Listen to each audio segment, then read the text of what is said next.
நகராட்சி நிர்வாகம் மற்றும் குடிநீர் வழங்கல் துறை தேர்வுக்கான நுழைவுச் சீட்டு அதாவது கால் டிக்கெட் வந்து இன்றைக்கி ரிலீஸ் ஆகிடுச்சு. நிறைய பேர் டவுன்லோட் பண்ணியிருப்பேன் நினைக்கிறீங்க. டவுன்லோட் பண்ணாதவங்க வந்து இந்த டிஸ்கிரிப்ஷன் லிங்க் கொடுத்துருக்கேன், அதை கிளிக் பண்ணி டவுன்லோட் பண்ணி வச்சுக்கோங்க. இப்போ வந்து தேர்வுக்கு வந்து நம்ம என்னென்ன கொண்டு செல்லணும், கால் டிக்கெட் வந்து பிளாக் கலரில் பிரிண்ட் அவுட் எடுக்கணுமா, இல்லை பிளாக் அண்ட் ஒயிட்டில் பிரிண்ட் அவுட் எடுக்கணுமா, இல்லை கலரில் பிரிண்ட் அவுட் எடுக்கணுமா, அது என்ன ட்ரெஸ் கோடு போட்டு போகணும், அப்புறம் வந்து பார்த்திங்கன்னா வேறு எதுவும் இன்ஸ்ட்ரக்ஷன் சொல்லியிருக்காங்களா அப்படிங்கிறது தான் இந்த காணொலி வேலைக டீட்டெயிலாக தெரிஞ்சுக்கொள்ள போகிறோம். நீங்கள் முதல் தடவை நம்ம சேனலை பார்க்குறவராக இருந்தால் மறக்காமல் சப்ஸ்கிரைப் பண்ணிட்டு கண்டினியூ பண்ணுங்கள். ஸோ என்னென்ன கொண்டு போகணும் அப்படிங்கிறது தெரிஞ்சுக்கிறதுக்கு முன்னாடி தேர்வுக்கு வந்து நான் புக்கை கையில் கூட தொடலைங்க. நான் சுத்தமாக படிக்கவே இல்லை. 5 நாள் படிக்கிற மாதிரி ஏதாவது மெட்டீரியல் இருக்கா, ப்ரீவியஸ் இயர் கொஸ்டின் இருக்கா அப்படின்னு எதிர்பார்த்திங்கன்னா நம்ம டிப்ளமோ ஸ்டாண்டர்ட் அப்புறம் டிகிரி ஸ்டாண்டர்டில் EEE, ECE, மெக்கானிக்கல், சிவில் போன்ற சப்ஜெக்டுக்கு வந்து மெட்டீரியல் வச்சுருக்கோம். விருப்பம் உள்ளவங்க வந்து பார்த்திங்கன்னா இந்த டிஸ்பிளே உள்ள வாட்ஸ்அப் நம்பருக்கு சேட் பண்ணி நீங்கள் வாங்கிக்கலாம். இப்போ நீங்கள் வந்து பார்த்திங்கன்னா எக்ஸாம் ஹாலுக்கு 1 ஹவருக்கு முன்னாடியே நம்ம போயிடணும் அப்படிங்கிறத மென்ஷன் பண்ணியிருக்காங்க. அப்புறம் வந்து black colour ball point pen தான் யூஸ் பண்ணணும். ஸோ அது 2 வாங்கிட்டு போயிருங்க. என்ன ஒன்று சரியாக எழுதுனா கூட 2 வந்து black colour ball point pen வந்து வாங்கிக்கோங்க, சரிங்களா? ஸோ அதுக்கு இன்னொரு இன்ஸ்ட்ரக்ஷன் நான் உங்களுக்கு சொல்லிடுறேன்.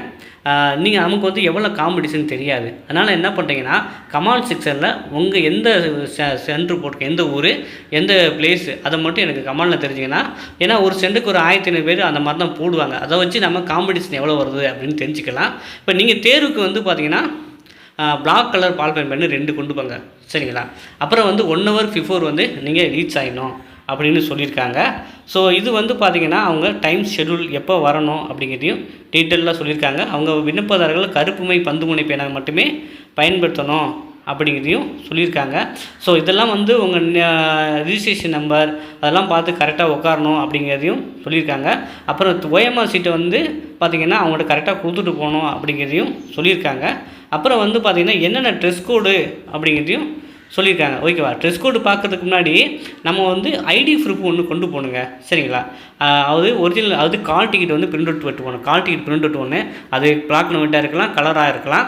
ஐடி ப்ரூஃப் வந்து பார்த்திங்கன்னா ஆதார் அட்டை, பாஸ்போர்ட்டு, ஓட்டுநர் உரிமம், நிரந்தர பான் கார்டு, அப்புறம் வந்து பார்த்திங்கன்னா ஓட்டர் ஐடி போன்ற அரசியல் வழங்கப்பட்ட அசல் அடையாள சான்றிதழ் கொண்டு வரணும். அது ஒரிஜினல் கேட்டிருக்காங்க. ஐடி ப்ரூஃப் வந்து ஒரிஜினல் நீங்கள் கொண்டு போகிற மாதிரி இருக்கும், ஓகேவா? அதனால் ஒரிஜினல் கொண்டு போங்க.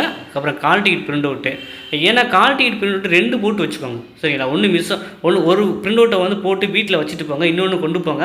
ஃப்யூச்சரில் வந்து நாளைக்கு தேவைப்படும். ஏன்னா இன்டர்வியூலாம் போகும்போது இந்த கால் டிக்கெட் வந்து உங்களுக்கு தேவைப்படும். அதனால் அதை வந்து 2 போட்டு வச்சுக்கோங்க. ஒன்று வீட்டில் வச்சுட்டு இன்னொன்று கொண்டு போங்க, ஓகேவா? அதே ஃபுல்லாக ஐடி ப்ரூஃப் ஒரிஜினல் கொண்டு போங்க. ஜெராக்ஸ் எதுக்கும் கையில் வச்சுக்கோங்க. நான் வந்து கேட்கல, எதுக்கும் ஒரு ஜெராக்ஸ் கையில் வச்சுக்கோங்க, ஒரிஜினலாக கொண்டு போங்க, ஓகே. அப்புறம் வந்து பார்த்திங்கன்னா என்ன ட்ரெஸ் கோடு அப்படின்னா விண்ணப்பதாரர்கள் கண்ணியமான ஆடைகளே அணிய வேணும் அப்படின்னு சொல்லியிருக்காங்க. ஆண்கள்னால் ஃபேண்ட் சட்டை அப்படின்னு போட்டிருக்காங்க. பெண்கள் வந்து புடவை அல்லது சுடிதார் அணிந்திருக்க வேண்டும், சரிங்களா? இதை தான் அவங்க இன்ஸ்ட்ரக்ஷன் சொல்லியிருக்காங்க. நீங்கள் வந்து ஃபார்மல்லே போகலாம், சரிங்களா? ஸோ ஃபார்மலில் போகலாம். அப்புறம் வந்து பார்த்திங்கன்னா ஜீன்ஸு அப்படின்னு எதுவும் சொல்லலை, ஃபேண்ட் சட்டை அப்படின்னு போட்டிருக்காங்க. டிஷர்ட்டு போட்டு போகலாமா அப்படிங்கிறதையும் சொல்லலை, சரிங்களா? ஒரு ஃபார்மலாக போங்க.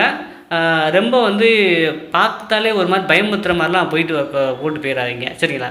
பெண்கள் புடவை அல்லது சுடிதார், ஸோ இந்த மாதிரி தான் ட்ரெஸ் கோடு கொடுத்துருக்காங்க. இது நான் சொல்லலை, கால் டிக்கெட்லேயே மென்ஷன் பண்ணியிருக்காங்க. ஆண்கள் ஃபேண்ட் சட்டை, அது டிஷர்ட் ஜீன்ஸா அப்படிங்கிறது சொல்லலை. ஃபேண்ட் சட்டை நீங்கள் ஃபார்மலாக போட்டு போகிறது நல்லது. அப்புறம் பெண்கள் புடவை அல்லது சுடிதார்னு சொல்லியிருக்காங்க. ஸோ அதுக்கு தகுந்த மாதிரி பார்த்துக்கோங்க.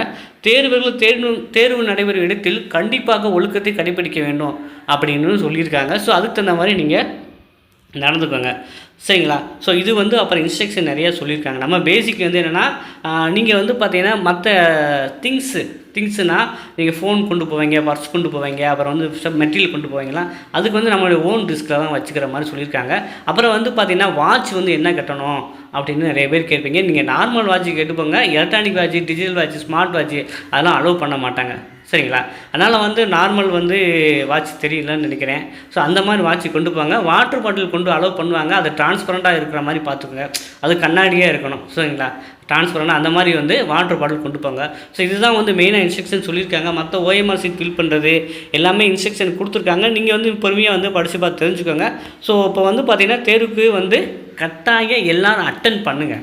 படிக்கிறீங்க படிக்கலை. ஏன்னா இந்த வாய்ப்பு வந்து கிடைக்காது. காம்படிஷன் என்னை பொறுத்த வரைக்கும் இந்த குடிநீர் வடிகாரத்துக்கு ரொம்ப அப்ளை பண்ண கம்மியாக தான் இருப்பாங்க அப்படின்னு கேட்டேன். நான் ஒரு 10 பேர்கிட்ட கேட்டேன். 10 பேரும் தாகூர் இன்ஜினியரிங் காலேஜ்னு சொல்கிறாங்க.